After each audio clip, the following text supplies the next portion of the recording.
जय श्री राधे। एक बार सिकंदर भारत आया। सिकंदर को भारत घूमने, भारत भ्रमण का बहुत शौक था।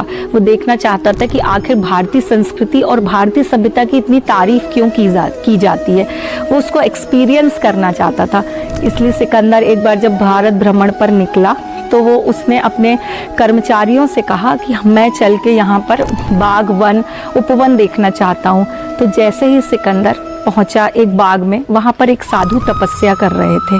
साधु को तपस्या में देखकर सिकंदर के अंदर दिलचस्पी जागृत हुई कि आखिर ये साधु क्या कर रहे हैं यहाँ पर, ये कौन है।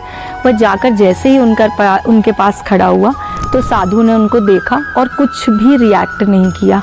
तो सिकंदर को ये देखकर बड़ा गुस्सा आया कि मैं सिकंदर, जिसके आगे पूरी दुनिया झुकती है, यह मुझे देखकर खड़ा तक नहीं हुआ, इसने मुझे नमस्कार तक नहीं किया।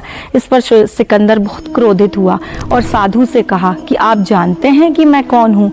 तो साधु ने कहा नहीं, मैं आपको नहीं जानता हूँ। आपको पता है मैं सिकंदर हूँ, मेरे सामने पूरी दुनिया नतमस्तक होती है और आप मुझे देखकर खड़े तक नहीं हुए। साधु ने बड़े धैर्य से और प्रेम पूर्वक जवाब दिया, मैं केवल अपने परमात्मा के सामने ही नतमस्तक होता हूँ, इसके अलावा मैं किसी के सामने भी नतमस्तक नहीं होता हूँ। तो कहते हैं आपको पता है, अगर आपने जो मेरे साथ दुर्व्यवहार किया है या अभद्रता की है, उसके लिए मैं आपको दंडित भी कर सकता हूँ और तलवार से आपका गला भी काट सकता हूँ। साधु ने मुस्कुराते हुए कहा, ये ईश्वरीय सत्ता है, जो कुछ भी होता है वो ईश्वर की मर्जी से ही होता है और अगर ईश्वर मुझे आपके हाथ से मरवाना चाहते हैं तो मैं आपके हाथ से मारा जाऊंगा। इसलिए मुझे इसमें कोई डर एवं भय नहीं है। इसलिए सिकंदर, आप मुझे डराइए मत। सिकंदर ने जैसे ही साधु का उत्तर सुना तो सिकंदर को बहुत आश्चर्य हुआ और कुछ पलों के लिए सिकंदर स्तब्ध रह गया।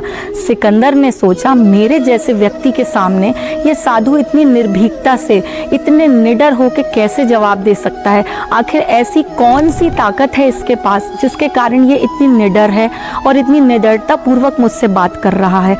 इस चीज़ को देखकर सिकंदर को बहुत दिलचस्पी हुई साधु में। तब साधु ने उन्हें कहा कि मैं अपने परमात्मा के भरोसे रहता हूँ। ये कहानी सुनाने का तात्पर्य ये था कि भगवान के जो भक्त होते हैं वह हमेशा अभय होते हैं। उनको किसी भी चीज़ या किसी भी व्यक्ति या किसी भी बात से डर नहीं लगता है, उनके अंदर निडरता होती है। गीता के 16वें अध्याय में भगवान ने भक्त की विशेषताओं का उल्लेख करते हुए सबसे पहले जो भक्त होने की विशेषता बताई है उसमें सबसे पहला है अभयता। अर्थात जो भी व्यक्ति भक्त होता है उसमें सबसे पहला ये गुण होना चाहिए कि वो निडर बने अंदर से। और निडरता तभी आती है जब हमारा पूर्ण समर्पण ईश्वर के प्रति होता है। जय श्री राधे।